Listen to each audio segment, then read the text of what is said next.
Boshiga urganmisan bunga? 2020-yil ishlab chiqarilgan Cobalt avtomobilimiz, avtomat korobka. Voy, ichida qoldi. Ukam. Tunch sotlagan mashina bu. Yo'q, nimaga? Sotlagan mashina bu, ukam? Yo'q, xo'jayini menga olib bergan haydaysan deb. Senga olib bergan? Ha? Ne sotaman deyapti unda bu? Haydayman buni, xo'jayini menga olib bergan. Tushunmadim. Mana, ukam. Boshiga urganmisan bunga? 2020-yil ishlab chiqarilgan Cobalt avtomobilini eng arzon narxini necha pul ko'rgansizlar? Lekin men aytgan narxda hech qayerda ko'rmagansizlar. 2020-yil avtomat korobka ekan. Holati yaxshi, yomon emas. Shu tuzukda chaqa-chuqa uchun sepilgan joylari bor. Ya'ni kraskasi ham ko'p emas. 20-30% bor deyaptilar. Udari yo'q deyaptilar. Yana bir ko'rib tekshirib o'g'rasizlar o'zinglar uchun. Men bunaqa miniatyuralarni ko'rdim. Salon orqa holatlari.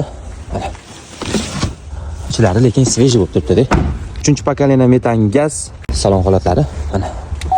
Yaxshi xullas taqib qo'yilgan avtomat korobka. Aslida ko'proq yurgan ekan lekin, mana. Yomon emas. Avtomobillar ham ishlab turibdi. Mashinalar holati kosmetika qilib, ozginchon mehr berib olsanglar, chotki sostoyaniyaga keladi. Ayol kishi haydagani bittada bilindi-da. Ko'p odamlar ayol kishi haydagan desa bemalol uradi, lekin mana bunaqa chaqa-chuqa qilib tashlaydi ayol kishi ko'proq. Balonlari ham yomon emas, lekin mashina tekis bo'lib turibdi-da. Ayol kishi haydaganligini hisobiga mana bunaqa miniatyuralari bor ekan, kosmetikali taqildirib orasida. Mana bu ham ko'chgan joyi bor, mana bu ham miniatyura bor. Mana bu shurt nimaga qaytarilganini kommentariyga yozib o'tib ketasizlar. Bu mashinamizning narxi $7490. Bemalol telefon qilib baraka qolishingiz mumkin. Bor narsa, yo'q narsa qo'ymaymiz. Mana salonning holatlari yomon emas. Avtomat korobka-da, teng bo'lib yili ham tortadi deb bu mashinamizni bor. Egalar nomeri Telegram kanalda, kanalga o'tib nomerni olib, bemalol baraka qolishingiz mumkin.